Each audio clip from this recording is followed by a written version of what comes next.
ఆంధ్రప్రదేశ్ రాష్ట్రంలో ఉన్న మహిళలకు ఆడబిడ్డ నిధి కింద రూ. 1,500 ఇవ్వడం అన్నది ప్రారంభిస్తే అది చెయ్యాలి అంటే ఆంధ్రాని అమ్మాలి అని చెప్పేసి అచ్చెన్నాయుడు ఒక వ్యాఖ్య చేశారు. ఇది చాలా వివాదాస్పదంగా మారింది. విజయనగరం జిల్లాలో ఆయన ఒక కార్యక్రమంలో పాల్గొన్నప్పుడు సూపర్ సిక్స్ పథకాలు ఆల్రెడీ ఇప్పటికే అమలు చేస్తున్నాం. ఒక్కో దానికి సంబంధించి అంటే పెన్షన్ పెంపు గురించి అయితే మనందరికీ తెలుసు. అధికారంలోకి వచ్చిన నెక్స్ట్ మంతే అంతకుముందు అరియర్స్గా చెప్పిన విషయాల్ని కూడా ఆ డబ్బుల్ని కూడా యాడ్ చేసి మరి మొదటి నెలనే రూ. 7,000 వేయడము, అది చాలా పాజిటివ్గా రెస్పాన్స్ రావడము. ఆ తర్వాత ఒక్కొక్కటిగా మేము దాన్ని తీసుకుంటూ వెళ్తున్నాం నేపథ్యంలో తల్లికి వందనం అన్నది చాలా కాలం పాటు డిస్కషన్ పాయింట్ అయింది. మొదటి సంవత్సరం ఇవ్వలేదు అని చెప్పి వైసీపీ విమర్శించడం, అది ఇచ్చే అవకాశం లేదంటూ కూడా వాళ్ళు జోస్యం చెప్పే ప్రయత్నం చేసిన నేపథ్యంలో మొన్న అది కూడా ఇప్పటికే కన్ఫర్మ్ అయిపోయింది. ఇక సూపర్ సిక్స్లో కీలకంగా ఉన్న 3 సిలిండర్లు సంవత్సరానికి ఇలాంటివన్నీ కూడా ఒక్కొక్కటి కంప్లీట్ చేస్తున్న నేపథ్యంలో అన్నీ పూర్తి చేసేసాం. మీకు ఆడబిడ్డ నిధి అన్నది మాత్రం చెయ్యాలి అంటే ఒక్కొక్క మహిళకి రూ. 1,500 ఇవ్వాలి అంటే చాలా కష్టసాధ్యమైన విషయం. అది చేయాలంటే మాత్రం ఖచ్చితంగా రాష్ట్రాన్ని అమ్మేయాలనే విధంగా అచ్చెన్నాయుడు చేశారు. సార్, దీంట్లో ఫస్ట్ ఒకసారి క్యాల్కులేషన్స్ వేసుకుందాం. నిజంగానే ఏదైతే అచ్చెన్నాయుడు చెప్పిన పరిస్థితి ఆంధ్రప్రదేశ్ రాష్ట్రానికి ఉందా?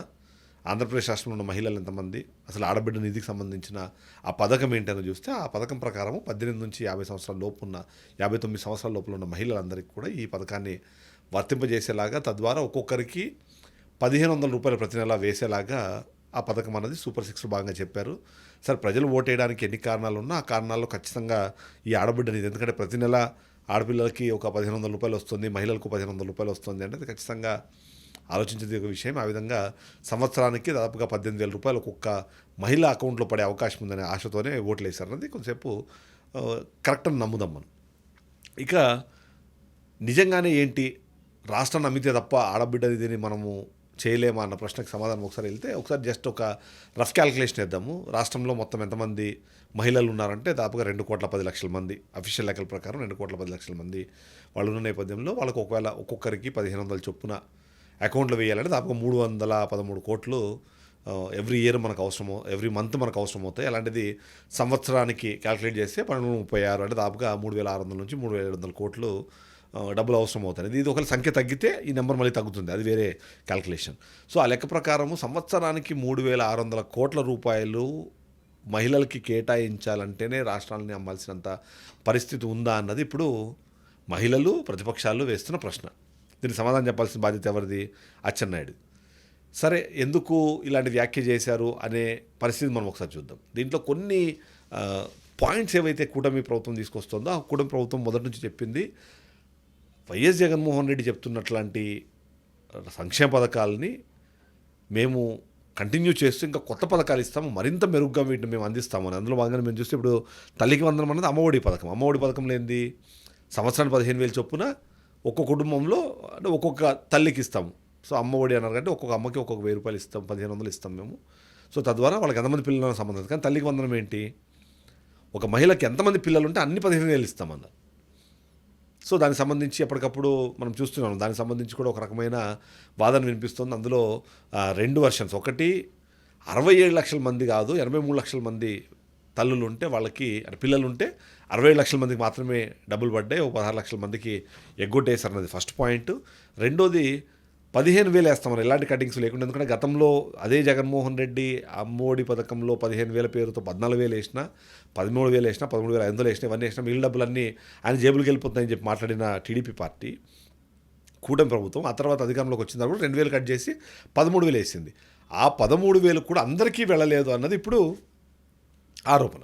సో ఆ లెక్క ప్రకారం చూసినప్పుడు కేంద్ర ప్రభుత్వం నుంచి వచ్చేవో అమౌంట్స్ వాటిని కూడా కలిపి వేయాలనే ఉద్దేశంతో కొంతమందికి 5,000, కొంతమందికి 6,000, కొంతమంది 9,000 పడ్డాయని ఆరోపణ కూడా వినిపిస్తున్నాయి. దానికి సంబంధించి ఇంకా ప్రభుత్వం అయితే పూర్తి స్థాయిలో క్లారిటీ ఇవ్వలేదు. సో సూపర్ సిక్స్ పథకాల పేరుతో ఏవైతే చెప్తున్నారో ఆ విధంగా చూసినప్పుడు రాష్ట్ర ప్రభుత్వము చేసిన హామీల ప్రకారము ఇప్పుడు ఆడబిడ్డ నిధి ఇవ్వాలంటే రాష్ట్రం నమ్ముకోవాలని చెప్పి చెప్తున్నారు. తల్లికి వందనం పేరుతో ఇచ్చే డబ్బుల్లో కోతలు విధించారు, అర్హులను అనర్హులుగా చేశారు, చాలామందికి పూర్తి అమౌంట్ వేరేదాన్ని ఇది రెండు. ఇక మరొక మినిస్టర్ ఉంటారు, నిమ్మల రామానాయుడు. ఆ నిమ్మల రామానాయుడు ఏంటి అంటే ఆయన ఇరిగేషన్ మినిస్టర్. ఇరిగేషన్ మినిస్టర్ ఏం చెప్తారంటే రాష్ట్రంలో ఉన్న వాళ్ళకి ఇచ్చే పెన్షన్లతో ఆ డబ్బులతో 3, 4 పోలవరంలు కట్టచ్చు అని. అసలు పోలవరంకి సంబంధించి దాని బడ్జెట్ అంతా, దాని ఇనిషియల్ బడ్జెట్ అంతా ఇప్పుడున్న అప్రూవల్స్ ఏంది, ఆ అప్రూవల్స్ ప్రకారము నెలకు మీరు ఈ నిస్సహాయులకి, ఈ వృద్ధులకి, ఈ వితంతువులకి, ఈ వికలాంగులకి మీరు వేసే పెన్షన్ ఎంత, ఆ అమౌంట్ ప్రకారం 3-4 పోలవరాలు కట్టాలంటే దాదాపు 2 లక్షల కోట్ల రూపాయలు మీరు నిజంగానే ఇస్తున్నారా?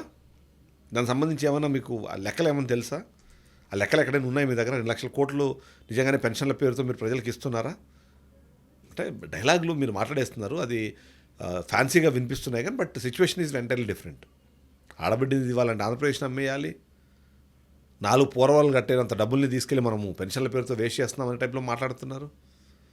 సో సూపర్ 6 పథకాలు అన్నది మీ గెలుపుకి ఖచ్చితంగా కీలకమైన అంశంగా మనం చూసినప్పుడు వీటన్నిటిని ఇవ్వాల్సిన బాధ్యత, వీటన్నిటిని ప్రజలకు అందించాల్సిన బాధ్యత ప్రభుత్వానికి ఉంటుంది. ఆ ప్రభుత్వం ఆ చర్యలు తీసుకోకపోతే ఇలాంటి హామీలు ఎందుకు ఇచ్చారు అన్నది వాళ్ళ విపక్షం అన్నది ప్రశ్నిస్తోంది. కొద్దిమంది మహిళలు కూడా అసంతృప్తితో ఉన్నారు అన్నది సాధారణంగా చాలామంది మాట్లాడుకుంటారు. ఎందుకంటే సంక్షేమ పథకాలకు సంబంధించి వచ్చిన వాళ్ళు ఎవరైతే సంక్షేమ పథకాలు అందాయి వాళ్ళు సైలెంట్గా ఉంటారు, ఎవరికైతే సంక్షేమ పథకాలు అందలేదో వాళ్ళు గట్టిగా వచ్చి మాకు సంక్షేమ పథకాలు అందలేదని చెప్తారు. సో సక్సెస్ అన్నది సైలెంట్గా ఉంటే ఫెయిల్యూర్ అనేది మాత్రము లౌడర్గా వినిపిస్తుంది. అది ఆంధ్రప్రదేశ్ రాష్ట్రంలోనే కాదు, దేశవ్యాప్తంగా ఉన్న చాలా రాష్ట్రాల్లో జరిగే పరిస్థితి. సో ఇప్పుడు కూటమి ప్రభుత్వం చేస్తున్నది వాళ్ళు అందించాల్సిన సంక్షేమ పథకాలు అందిస్తూనే జరుగుతున్న ఇలాంటి చిన్న చిన్న విషయాలకు సంబంధించి మాట్లాడే క్రమంలో యూజ్ చేస్తున్న వర్డ్స్ ఏవైతే అవి కూటమి ప్రభుత్వానికి ఇవాళ నష్టంగా మారుతున్నాయి అన్నది ఒక కీలకమైన అంశం. అంతేకాకుండా మనం చూస్తున్నాం సూపర్ 6 పథకాల్లో ఏదైతే ఉచిత బస్సుకు సంబంధించి కూడా ఇంకా 15 రోజులు అంటే ఆగస్టు 15 నుంచి అది అందుబాటులో తీసుకొస్తామన్నాము. వాళ్ళు ఇచ్చిన అడ్వర్టైజ్మెంట్ ప్రకారం చూస్తే మాత్రం రాష్ట్రంలో ఎక్కడి నుంచి ఎక్కడికైనా తిరగొచ్చు అన్నది వాళ్ళు ఇచ్చిన అడ్వర్టైజ్మెంట్. కానీ ఇవాళ వీళ్ళు చెప్తుంది జిల్లాలో ఎక్కడి నుంచి ఎక్కడికి వెళ్ళొచ్చు అన్నది. సో ఇది కొద్దిగా కాంట్రడిక్టరీగా ఉంది అండ్ దాని కష్ట నష్టాలు ఆల్రెడీ మేము చెక్ చేసామంటున్నారు. ఇప్పుడు మనం తెలంగాణ రాష్ట్రంలో చూసాం దాదాపుగా 200 కోట్ల ట్రిప్స్ మహిళలు తిరిగారు. దాని ద్వారా దాదాపుగా 6,000 కోట్ల రూపాయలు రాష్ట్ర ప్రభుత్వం మీద భారం పడింది అన్నది మొన్న తెలంగాణ రాష్ట్ర ప్రభుత్వం చెప్పింది. ఆ లెక్క ప్రకారము ఆంధ్రప్రదేశ్ రాష్ట్రంలో పరిస్థితి ఏంది, అక్కడ ఎంత భారం పడే అవకాశం ఉంది, ఎన్ని ట్రిప్పులు తిరుగుతాయి, ఆ ట్రిప్పులు తిరిగే క్రమంలో రాష్ట్ర ఖజానాకి వచ్చే నష్టం ఏంటి, ఇవన్నీ కూడా వాళ్ళు క్యాల్కులేట్ చేసే ప్రయత్నం చేస్తున్నారు. సో ఏ విధంగా చూసినా ఇప్పుడు అచ్చెన్నాయుడు చేసిన ఈ స్టేట్మెంట్ ఏదైతే ఉందో ఆ స్టేట్మెంట్ ద్వారా ప్రభుత్వం ఇప్పుడు డిఫెన్స్లో పడిందని నేను చెప్పను, కానీ ఎంతో కొంత ఇలాంటి డిస్కషన్కి మాత్రం అది సెంటర్ పాయింట్గా మారుతుంది అన్నది మాత్రం ఖచ్చితంగా అర్థమవుతుంది. సూపర్ 6 పథకాలు లేదా సూపర్ 7 జనసేనతో కలిపి చేసిన పథకాల నేపథ్యంలో కూడా మనం అప్పట్లోనే విన్నాం. ఏంటంటే కేంద్ర ప్రభుత్వంలో అప్పుడు అధికారంలో ఉన్న బీజేపీ పార్టీ కూటమిలో కీలకమైన పార్టీ వాళ్ళకి సంబంధించిన మేనిఫెస్టోని తీసుకోవడానికి వాటిని ముట్టుకోవడానికి కూడా ఇష్టపడట్లేదు. సో ఆ బాధ్యతను తీసుకోవడానికి బీజేపీ సిద్ధంగా లేదు అనే అప్పుడు విశ్లేషణ అనిపించిన నేపథ్యంలో ఇప్పుడు జరుగుతున్న పరిణామాలలో బీజేపీ ఏమైనా పక్కగా తప్పుకుందా, దానివల్లనే ఇట్లాంటి స్టేట్మెంట్ ఇవ్వాల్సిన అవసరం వస్తుందా, ఇవి సరిపోన్నట్టు ఆడబిడ్డని సంబంధించి మన గతంలో కూడా తెలుసు P4 పథకానికి దీన్ని మేము అనుసంధానం చేస్తాం, తద్వారా డబ్బులు ఉన్న వాళ్ళు ఏదైతే ఇస్తారో ఆ డబ్బుల ద్వారా ఆడబిడ్డలకి నిధిని మేము సమకూరుస్తాం, 3,500 కోట్లు పైగా దానికి సంబంధించిన కేటాయింపులు ఉంటాయని కూడా మాట్లాడే నేపథ్యంలో ఇప్పుడు ఇలాంటి స్టేట్మెంట్స్ ఇచ్చి తద్వారా కూటమి ప్రభుత్వానికి నష్టాన్ని తీసుకొచ్చే ప్రయత్నం అచ్చెన్నాయుడు చేస్తున్నారన్న అనుమానం ఉన్న నేపథ్యంలో దాని గురించి ఆయన పునరాలోచించుకోవాలి. ఇలాంటి స్టేట్మెంట్స్ ఇచ్చిన తర్వాత దానికి సంబంధించి ఏదైతే నష్టం జరుగుతుందో నష్ట నివారణ చర్యలు కూడా తీసుకోవడానికి ప్రభుత్వము ముందుకు వెళ్ళకపోతే మాత్రం ఆ దృష్టికోణం కానివ్వండి జనాలు ఆలోచించే విధానంలో మాత్రం మార్పులు ఖచ్చితంగా వస్తాయి. ఆ మార్పుల్ని గమనించాల్సిందే కూటమి ప్రభుత్వం. అటువైపుకి ఏదైనా ఆలోచన వెళ్తున్నట్టు వాటిని నివారించాల్సిందే, నిరోధించాల్సిందే. అది సరిపోదన్నట్టు ప్రజల్లో ఒక పాజిటివ్ థాట్ ప్రాసెస్ని ఒకవేళ తీసుకొని రాకపోతే ఇప్పటిదాకా అందిన సంక్షేమ పథకాలు కానివ్వండి, ఇప్పటిదాకా లాభపడిన లబ్ధిదారులు ఎవరైతే ఉన్నారో వాళ్ళ దగ్గర నుంచి కూడా అసంతృప్తిగా వినిపించే అవకాశమే మనకు ఎక్కువగా అనిపిస్తుంది. సో అటువైపు వెళ్ళకుండా ఉండాలి మాత్రం ఖచ్చితంగా స్ట్రాంగ్గా ఈ డిస్కషన్ జరగాల్సిందే. ఆడబిడ్డ నిధిని ఇవ్వడానికి అవసరమైన కసరత్తు రాష్ట్ర ప్రభుత్వం ఎలా చేస్తుంది, తద్వారా రాష్ట్ర ప్రజలకి ముఖ్యంగా మహిళలకి ఏం లాభం వస్తుంది అనే విషయాన్ని డిస్కస్ చేయాల్సిన అవసరం అయితే ఖచ్చితంగా ఉంది. Thank you.